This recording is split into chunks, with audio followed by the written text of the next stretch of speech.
ونؤمن به ونتوكل عليه ونعوذ بالله من شرور أنفسنا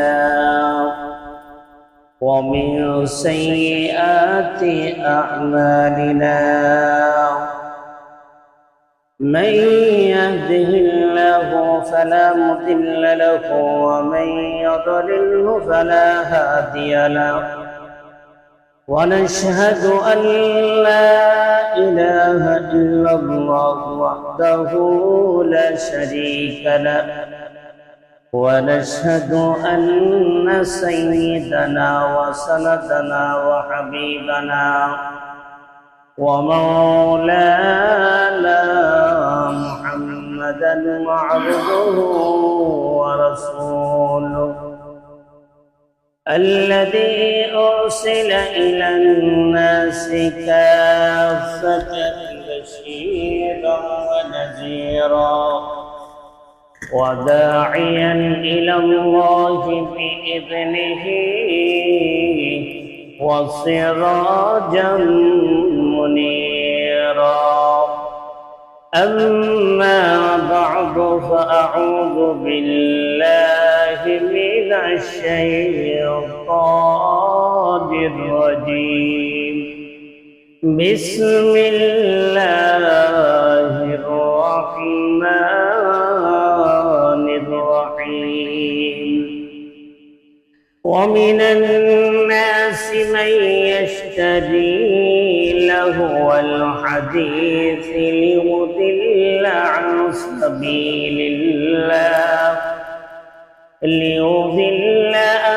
سبيل الله بغير علم ويتخذها هزوا أولئك لهم عذاب مهين صدق الله العظيم وقال رسول الله صلى الله عليه وسلم لا يحل تعليم المغنيات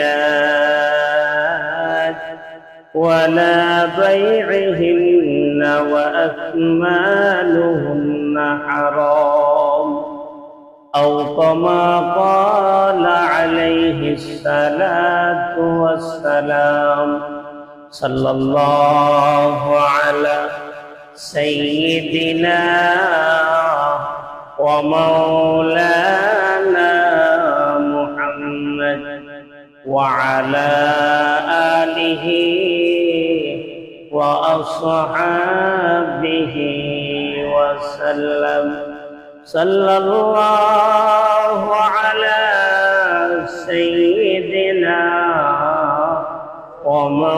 ومولانا محمد وعلى آله وأصحابه وسلم بلغ العلا بكماله كشف الدجى بجماله حسنت جميع خصاله صلوا عليه وآله উপস্থিত সম্মানিত মুরব্বিয়ান ইসলাম সমবয়সী যুবক ভাইরা মাদ্রাসার তালিবে ইলমরা আমরা সর্বপ্রথম আল্লাহ রাব্বুল আলামিনের দরবারে শুকরিয়া আদায় করি যে আল্লাহ তাআলা আমাদেরকে পবিত্র জুমার দিনে আল্লাহর ঘরে আসার এবং বসার তৌফিক দান করেছেন। এজন্য কালিমাতুল শুকর আদায় করি, বলি আলহামদুলিল্লাহ।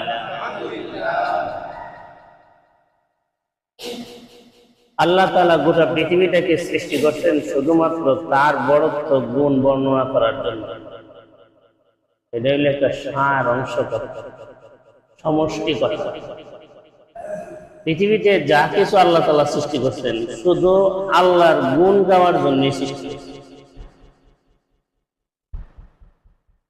এছাড়া আল্লাহর সমকক্ষ করে কারো গুণ গাইতে আল্লাহ তাআলা নিষেধ করেছেন, এটা তিনি পছন্দ করেন। কিন্তু দুনিয়াতে আমরা এক নেতার সামনে যদি আরেক নেতার গুণ বেশি গায়ালা, তাহলে মাইক টান্দা লয়ে যায়, সামনের থেকে মাউট টান্দা লয়ে যায়। কেন? যে আমার চেয়ে তার গুণ কেড়ে বেশি গাইতো, আমি তো বড় নেতা। আল্লাহ তাআলা বলেন, তোমরা একজন থেকে একজন বেশি গুণ গাইলে মাইক টান্দা লয়ে যাবা, আর আমি মাইক টান্দা না, আমি আল্লাহ তাআলা তোমরা জাহান্নামের আগুনে ফেলাই দেব। আমার গুণ গাওয়া বাদ দিয়া যদি অন্য কারো গুণ গাও, মাজারের গুণ গাও, মূর্তির গুণ গাও, পীরের গুণ গাও, মা বাপের গুণ গাও, তাহলে আমি তোমার টান্দা জাহান্নামে ফেলাই দেব। এমনকি গুণ না, শুধু মহব্বতটা একটু বেশি করলে আল্লাহ তাআলা বলেন, তোমার মহব্বত যারে একটু বেশি করবে আমার চাইতে, তারে আমি তোমার সামনে থেকে নিয়ে যাব, আর খুঁজে পাইবে না তারে। এর বাস্তব এক উদাহরণ তাফসীরে মারিফুল কোরআনের মধ্যে মুফতি শফি রাহমাতুল্লাহ আলাইহি তুলে ধরেছেন।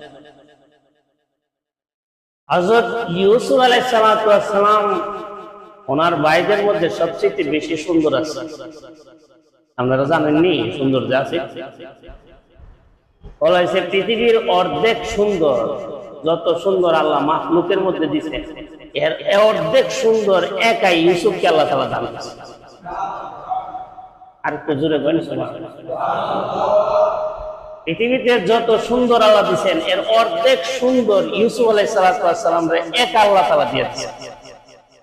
তাহলে কি সুন্দর কম না বেশি? অনেক বেশি। এই সুন্দর ছেলে পায়া ইয়াকুব আলাইহিস সালাম খুব খুশি, এবং ছেলের মধ্যে এমন কতগুলো গুণ প্রকাশ পাইতেছে যে ভবিষ্যতে সে আমার পরে নবুয়তি পাইবে। এই জন্য নামাজের ভিতরে নামাজ শেষ করে দোয়া যখন হাত তুলছে, আল্লাহর কাছে দোয়া করতেছে, এই দোয়ার ফাঁক দিয়া নজর গেছে গা ইউসুফ যে পাশে শুয়ে রয়েছে, ইউসুফের দিকে নজর গেছে। দোয়ার তো মনোযোগী কার সাথে? একটু জোরে বল। দোয়ার মধ্যে মনোযোগী কার সাথে? আল্লাহর সাথে। আমি দোয়া করি, দোয়া কবুল না কেন জানেন? দোয়ার ভিতরে তো আবার আরেকজনে হাজির হয়ে যায়। আর এই গরু গাড়ি ছুটে জায়গা, আর এই বাজারও যে পারতাম, মানে বিভিন্ন জিনিস জেহানের মধ্যে কাজ করে। ওই আল্লাহর সঙ্গে যে একদম নির্বেজাল ভাবে আল্লাহর সঙ্গে যে কথাবার্তা বলা, এটার মধ্যে ব্যাঘাত সৃষ্টি হওয়ার কারণে আপনি আমার দোয়া কবুল হয়। দোয়া করি একদিক না, মনোযোগ থাকে আরেকদিন, এই জন্য দোয়া কি হয় না, কবুল। ইউসুফ আলাইহিস সালাম পাশে শুয়া ইয়াকুব আলাইহিস সালাম দোয়া করতেছে, হঠাৎ দোয়ার ভিতর দিয়ে ছেলের দিকে মনোযোগ গেছে। আল্লাহ তাআলা রাগ কইরা, আমার সাথে কথা বলতেছো, তুমি আমারে বাদ দিয়ে আবার অন্যদিকে মনোযোগ কেন নিলা? এই জন্য 24 বছরের জন্য ইউসুফকে ইয়াকুব আলাইহিস সালামের কাছ থেকে আল্লাহ তাআলা দূরে সরাই দিয়েছে। কয় বছর? 24 বছর। 24 বছর পর্যন্ত এই ছেলের আর খোঁজ পাইল না। বাকি বাইরা নিয়ে কূপের মধ্যে ফেলে দিল। আজিজে মিশরের বাদশার দরবারে চলে গেল। ইয়াকুব আলাইহিস সালামের কোনো খবর নাই, ওই ফিলিস্তিনে বসবাস করতেছে। এদিকে মিশরে যে চলে আসছে, ছেলে কোথায় আছে কোনো খবর নাই। একটা কারণ উল্লেখ করছে তাফসীরের কিতাবে, যে ছেলের মহব্বতরা আল্লাহর মহব্বতের মাঝখানে ছেলের দিকে কেন বেশি মহব্বতরা গেল, এই জন্য আল্লাহ 24 বছর পর্যন্ত দূরে সরাই দিয়েছে। তাহলে মহব্বতের দিকটা সবচেয়ে বেশি কার প্রতি থাকতে হবে? আরেকটু জোরে কই, আল্লাহর প্রতি মহব্বত আমাদের বেশি থাকতে হবে। গুণ কীর্তন করতে হইলে সবচেয়ে বেশি গুণ কার করতে হবে? আল্লাহর করতে হবে। সম্মান বেশি করতে হলে কাকে বেশি করতে হবে? কারো যদি নীতি আদর্শ মেনে সম্মান করতে হয়, তাহলে কাকে বেশি সম্মান করতে হবে? আল্লাহ। আল্লাহর নীতিকে সম্মান করতে হবে বেশি। এই জন্য আমাদের সব কাজ হবে, সব গুণ কীর্তন হবে তার জন্য, একমাত্র আল্লাহর জন্য। এই জন্য আমরা সর্বহালতে আল্লাহর শুকরিয়া আদায় করি। আমি আপনাদের সামনে যে আয়াতে কারিমা তেলাওয়াত করছি, সূরাতুল লুকমান, সূরা লুকমানের 6 নম্বর আয়াতে কারিমা তেলাওয়াত করছি। এই আয়াতের ভিতরে আল্লাহ তাআলা বাজে কথা, ইচ্ছা কাহিনী, গল্প, যেই সমস্ত কথা, কাহিনী, গল্প, আওয়াজ মানুষের দুনিয়া তো কাজে আসে না, আখিরাত তো কাজে আসে, এমন অবান্তর কথাবার্তা, কাজকর্ম করা থেকে আল্লাহ তাআলা নিষেধ করেছেন। এই আয়াতটা নাযিল হওয়ার পিছনে শানে নুজুল তাফসীরে কিতাবের মধ্যে উল্লেখ করছে নজর ইবনে হারেস ইবনে কিলাদা।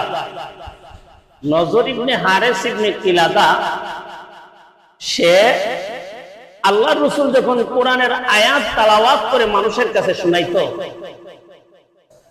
মানুষকে হেদায়েতের পথে আনার জন্য যখন কোরআনের আয়াত তেলাওয়াত করত, কোরআনের আকর্ষণে মানুষ জমাট বেঁধে আকর্ষণ নিয়ে যখন বসে থেকে তেলাওয়াত শুনতো, নজর ইবনে হারেস আল্লাহর রাসূলের জামানায় সে চিন্তা করলো, লোক তো দেখা যায় সব মুহাম্মদের দলে যাইতেছে গা, মুহাম্মদ কি এক বাণী শোনা, মানুষ লাফায় লাফায় মুসলমান হয়ে যাইতেছে, আমরা দল থেকে তো লোক যাইতেছে গা, সুতরাং মুহাম্মদের দল থেকে লোক ফিরাইতে হইলে আমাকেও কিছু একটা বাণী নিয়ে আসতে হবে, আমরাও কিছু গল্প, কিচ্ছা কাহিনী নিয়ে আসতে হবে।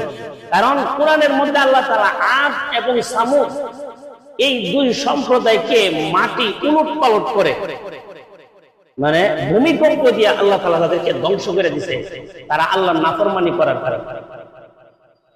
এই সমস্ত ঘটনা যখন আল্লাহ রাসূল তেলাওয়াতের মাধ্যমে কোরআনের আয়াত পড়লে আরবের লোকেরা বুঝে ফেলে। আমি যে বাংলা কথা বলতেছি আপনারা বুঝতেছেন না? বুঝতে অসুবিধা হইতেছে? অসুবিধা হয় না। আরবের লোকেরা কোরআন তেলাওয়াত করলে এরা অর্থ বুঝতে কোনো অসুবিধা হয় না। তো এরা বুঝতো এই আদ সামুদের ঘটনা থেকে শিক্ষা নিয়ে তারা মুসলমান হয়ে যাচ্ছে।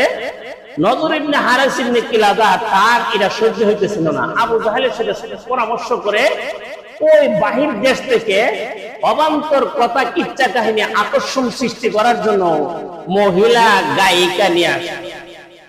কে নিয়ে আসতো? মহিলা গায়িকা, গানাদার। আল্লাহ তাআলা এই আয়াতে বলেছেন, وَمِنَ النَّاسِ مَن يَشْتَرِي لَهْوَ الْحَدِيثِ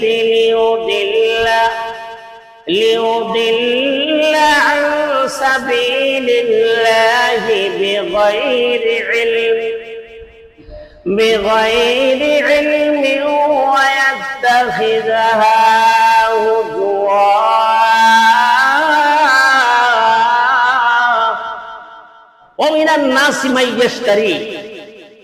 সব মানুষ না, মানুষের মধ্যে কিছু খারাপ মানুষ ইয়াশতারি লাহুয়াল হাদিস, অবান্তর কথাবার্তা ক্রয় করে নিয়ে আসে, লিউদিল্লা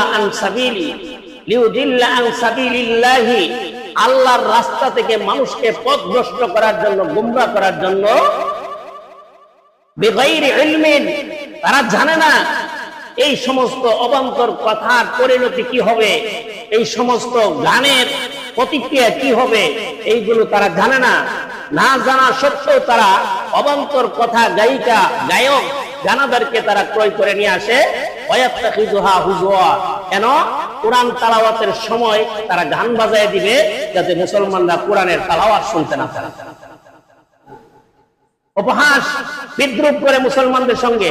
আল্লাহ পাক বলেন, উলাইকা লাহুম আযাবুম মুহিন। এই সমস্ত অবান্তর গল্প, কিচ্ছা কাহিনী, গানাদারকে যারা আনে, তাদের জন্য আমি আল্লাহ রাব্বুল আলামিন আযাবুম মুহিন, সবচেয়ে লাঞ্ছনা এবং কঠিন শাস্তির ব্যবস্থা করে রেখেছে। তাহলে বোঝা গেল, গান গাওয়া, গানাদার আনা, গান শিক্ষা দেওয়া, গানের পরিবেশ তৈরি করা, এদের জন্য আল্লাহ তাআলা কঠিন শাস্তির ব্যবস্থা করে রেখেছে। এটা আমার কথা না, আল্লাহর কথা। তোমরা কাইলে দেন না, কিছু আনা কই, কথাটা আমার কথা না, আল্লাহর কথা। আল্লাহর কথা, আল্লাহর কথা যদি হয়ে থাকে এতে কোনো সন্দেহ নাই, সুস্পষ্ট এই কথা একদম 100 থেকে 100 সত্য। তাতে সন্দেহ আছে? 100 থেকে 100 সত্য। কিন্তু এই সত্য কথাটা শোনার পরও আমাদের সমাজে মুসলমান অনেক ভাই আছে গানের পিছনে দৌড়ায়, গানের আসর জমায়, গানাদারকে ভাড়া করে নিয়ে আসে, গানাদারকে নিয়ে ওই মাজারও ডোল বাজায় যায়, যায় কিনা? এই যে রসুলপুরের এদিক দিয়ে যে আওয়াজ, আমি কাউসার হুজুরের মাদ্রাসাত পড়াই, ক্লাসের সময় এই নৌকা দিয়া যে গান বাজায়, যে ডেক্সেট বাজায় যা, মানে কানের মধ্যে স্তব্ধ হয়ে যায়, আওয়াজে কিছু বোঝা যায় না। পাশে কিন্তু এই নদীর পাশে, এই খালদার পাশে একটা গুরুস্থানও আছে। এই আওয়াজের জুড়ে আমার মনে পানি তো কাঁপতে আছে, এই গুরুস্থানের কবরের মানুষ পর্যন্ত কাঁপতেছে।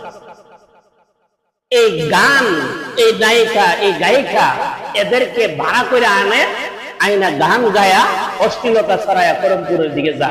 এখন আপনারা বলেন, করমপুরের যে উলি আউলিয়া উনি শুয়ে আছে, উনি কি বইলা দিছে এই গান গায়ে যাবে? দুষ্টাকার আমাদের না উনার? আমাদের।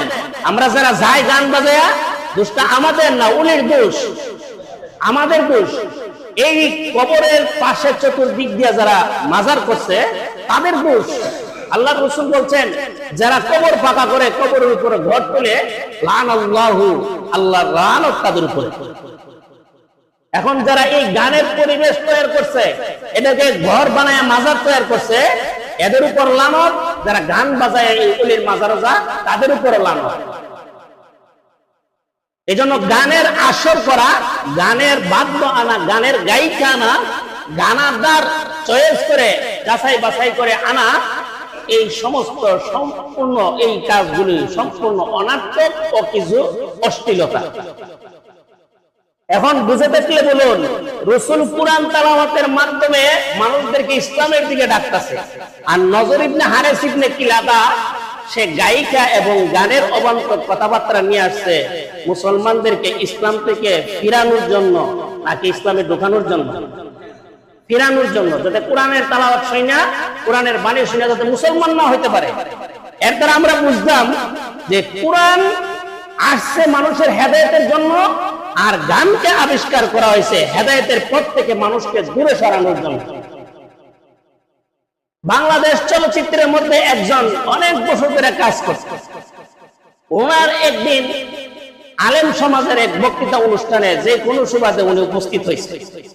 এখন তো আমরা দেশে ভাইরাল হইলেই তার সম্মান বাইরা করে, সুরত আর বাটফারুক ভাইরাল হইলেই তারা সবাই ছিল। তো ওই চলচ্চিত্রের জগতে যে লোকটা ছিল, উনি বলতেছে, আমার এই জীবনের অভিজ্ঞতায় আমি যত বছর 20 থেকে 22 বছর এই চলচ্চিত্রের জগতে ছিলাম, আমার জানা মতে এই চলচ্চিত্রের জগৎ থেকে একজন লোক নামাজি হয়ে বের হয়েছে আমার জানা নাই। একজন লোক চরিত্র ভালো হয়ে বের হয়েছে আমার জানা নাই। একজন লোক সৎ মানুষ হয়ে এখান থেকে বের হয়ে গেছে আমার জানা নাই। এই চলচ্চিত্রের জগৎটা হইল জিনা আর অশ্লীলতা দিয়া ভরপুর করে গেছে। মানুষের চরিত্র, মানুষের ইজ্জত সম্মান নষ্ট করার জন্য এক একটা চলচ্চিত্র বিরাট বিরাট ভূমিকা পালন করতেছে। এখন তো হিজলা কামজার আবিষ্কার হইতেছে। আগে তো চলচ্চিত্রের মধ্যে কিছু মানুষের সুরত দেখাইতো, এখন হিজলা কিভাবে হইতে পারে, পুরুষ থেকে কিভাবে হিজলা হইতে পারে, মহিলা থেকে কিভাবে পুরুষের মতন হিজলা হইতে পারে, এইগুলো এখন প্রদর্শন করাইতেছে। এই বাংলাদেশে সমকামিতা প্রবর্তন করার জন্য, সমকামিতাকে পুরুষে পুরুষে বিবাহ, নারী নারী বিবাহ, এই ধরনের প্রথা চালু করার জন্য আমেরিকার পক্ষ থেকে এগুলো সাপ্লাই দেওয়া হইতেছে। তাদেরকে এই কথা জানা রাখা উচিত। আমেরিকাপন্থী এবং রাশিয়াপন্থী যত পন্থী হোক না কেন, বেদিন পন্থীদের এই কথা স্পষ্ট করে জানা থাকা উচিত। এটা মুসলমান রাষ্ট্র, এটা মুসলমানদের অধ্যুষিত এলাকা। মুসলমানরা কোরআন বিশ্বাসী, হাদিস বিশ্বাসী, তারা হিজলা বিশ্বাসী না। মুসলমানরা এই দেশে হিজড়া এবং এই ট্রান্সজেন্ডার আবিষ্কার করা মুসলমানদের দেশে এটা কখনো সম্ভব হবে না। আপনারা কি হইতে দিবেন যে পুরুষে পুরুষে বিবাহ? আর জোরে বলেন, হইতে দিবেন? মহিলা মহিলা বিবাহ হইতে দিবেন? এটাকে তারা বাস্তবায়ন করার জন্য নীল নকশা এঁকে এই দেশে সাপ্লাই দেওয়ার জন্য তারা কাজ করে যাচ্ছে। নারী কমিশন নামে অসংখ্য অনেক মহিলা আছে, তারা জিনার মাধ্যমে ইনকাম করতে চায়, সরকারের কাছে লাইসেন্স চাইছে। দেহ ব্যবসা করে কামাই করবো, সরকারের কাছে লাইসেন্স চাইছে যে এটা আমরা বৈধ কামাই। যে কাজটা করছিল রবীন্দ্রনাথ ঠাকুরের দাদা, রবীন্দ্রনাথ ঠাকুরের বাপ এবং রবীন্দ্রনাথ ঠাকুর নিজে। রবীন্দ্রনাথ ঠাকুরের বাপ ছিল পতিতালয়ের ব্যবসায়ী, তার দাদা ছিল ব্যবসায়ী, এই ব্যবসায়ী সে নিজেও ছিল। আর এই দেহ ব্যবসা এটা চালু করছিল ইসলামের শুরু যুগে আব্দুল্লাহ ইবনে উবাই ইবনে সুলুল মুনাফিক সর্দার। আর অনেকগুলো বাদী ছিল, সেই বাদীদেরকে বাধ্য করত দেহ ব্যবসা করে পয়সা কামাই করে আমার আইনা দেয়। এই দেহ ব্যবসা ইসলামের সমর্থন করে না। ইসলামের মুসলমানদেরকে এই দেহ ব্যবসা যারা চাপাই দিতে চায়, এদেরকে আমরা সুস্পষ্ট জানাই দিতে চাই, পিঠের চামড়া তো থাকবে না, এই দেশে বসবাস করতে পারবে না। এদেশে তোমাদের বসবাসের জায়গা হবে না। এই সূত্র ধইরা এই গ্রুপের লোকগুলো এখন সরকারের কাছে দাবি তুলছে প্রত্যেকটা প্রাইমারি স্কুল থেকে নিয়ে কলেজ ইউনিভার্সিটি পর্যন্ত, প্রত্যেকটা প্রাইমারি স্কুল এবং প্রত্যেকটা কলেজ ইউনিভার্সিটি সবগুলোতে একজন গানের শিক্ষক নিয়োগ দিতে হবে। কি বুঝেন? 56,000 শিক্ষক, গানের শিক্ষক প্রাইমারি থেকে নিয়ে কলেজ পর্যন্ত নিয়োগ দিতে হবে, তারা দাবি জানাইছে। এই দাবির পক্ষে আপনারা আছেন? যারা বলেন না বোঝা গেল আপনারা আছেন। আছেন আপনারা? এই দাবি আমরা প্রত্যাখ্যান করি। সরকার যেখানে 92-97% মুসলমানের দেশে, যেখানে স্কুল কলেজ ভার্সিটি গুলো ধর্মীয় শিক্ষা থেকে দূরে থাকার কারণে আমাদের মুসলমানের সন্তানগুলো নাস্তিক হয়ে যাচ্ছে, মুসলমানের সন্তানগুলো হিজড়া হয়ে যাচ্ছে, মুসলমানের সন্তানগুলো বেয়াদব হয়ে যাচ্ছে, মুসলমানের সন্তানগুলো দেশের সম্পদ চুরি করা, লুণ্ঠন করার অসভ্য আচার ব্যবহার শিখছে। এই সমস্ত সংস্কার করতে হলে, ভদ্র সন্তান আদর্শ নাগরিক তৈরি করতে হলে কোরআনের শিক্ষা প্রাইমারি থেকে নিয়ে ভার্সিটি পর্যন্ত এই শিক্ষা বাধ্যতামূলক করার কোনো বিকল্পের কোনো ব্যবস্থা ছাড়া আর কোনো ব্যবস্থা নাই। যেটাতে আমরা দাবি করে আসতেছি, বারবার দাবি করে আসতেছি যে ধর্মীয় শিক্ষাটাকে কলেজ ইউনিভার্সিটি প্রাইমারিতে বাধ্যতামূলক করা হোক। সেখানে তারা দাবি তুলছে 56,000 শিক্ষক গান আদার নিয়োগ দেওয়া হোক, এরা ছাত্রদেরকে গান শিখাইব, নাচ শিখাইব। এটা আপনারা চান? ধরে বলেন চান? আমরা কেউ এটা চাই না। যদি এই সরকার এই ভুল সিদ্ধান্তের প্রতি পথ হাঁটে, এই সরকার যদি ভুল সিদ্ধান্ত নিয়ে প্রাইমারি স্কুল থেকে নিয়ে কলেজ ভার্সিটি পর্যন্ত গানাদার শিক্ষক নিয়োগ দেওয়া হয়, এদেশের মুসলমান তাদের হাত পা ভেঙে দিবে ইনশাআল্লাহ। এদেশের মুসলমান কেউ বরদাস্ত করবে না। যখন গান বাজনা চালু হয়ে যাবে কলেজ ভার্সিটিতে, তখন আপনার সন্তান আপনার ঘরের আপনার আপন মেয়ের সাথে, আপনার আপন বোনের সাথে সে জিনা করবে। এই সমস্ত অশ্লীলতা তারা ছড়ায় দেওয়ার জন্য আমাদের সমাজে তারা এই কাজ করে যাচ্ছে।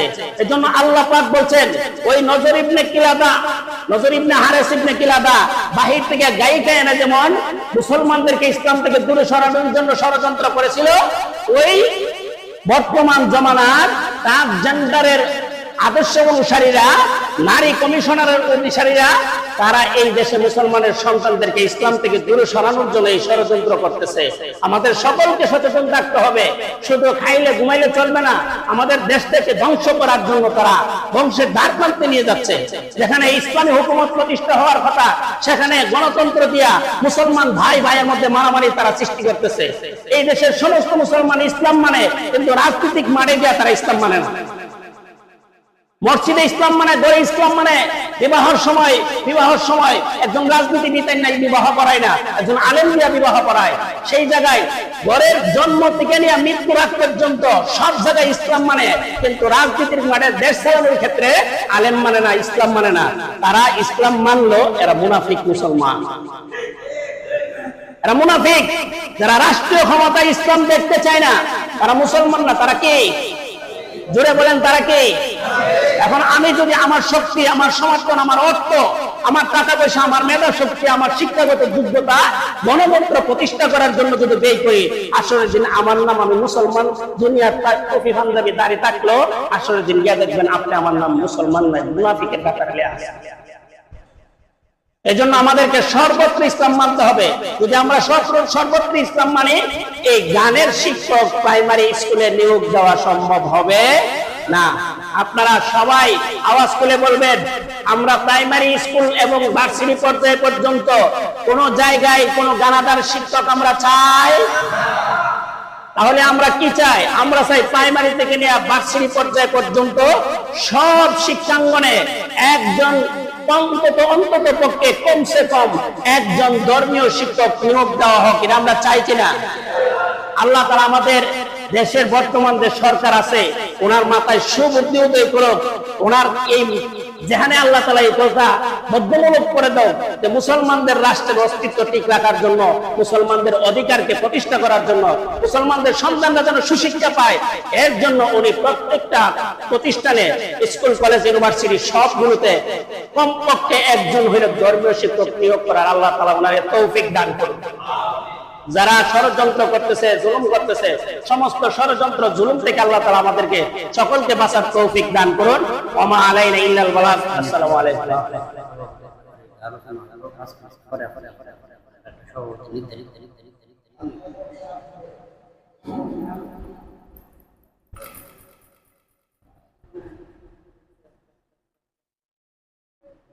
আচ্ছা, কিছু গুরুত্বপূর্ণ কথা আছে মসজিদের। এখানে আমরা তো জনাব হাজী আবু সালেম মিয়া সাহেব, আল্লাহ তাআলা ওনাকে হঠাৎ নিয়ে গেছে। যদি উনি কিছুদিন অসুস্থ থাকতেন, চিকিৎসাধীন থাকতো, আমরা ওনার সাথে কথাবার্তা বলতে পারতাম বা একটু অসুবিধা হতো। দাঁড়ায় না, তাহলে আমরা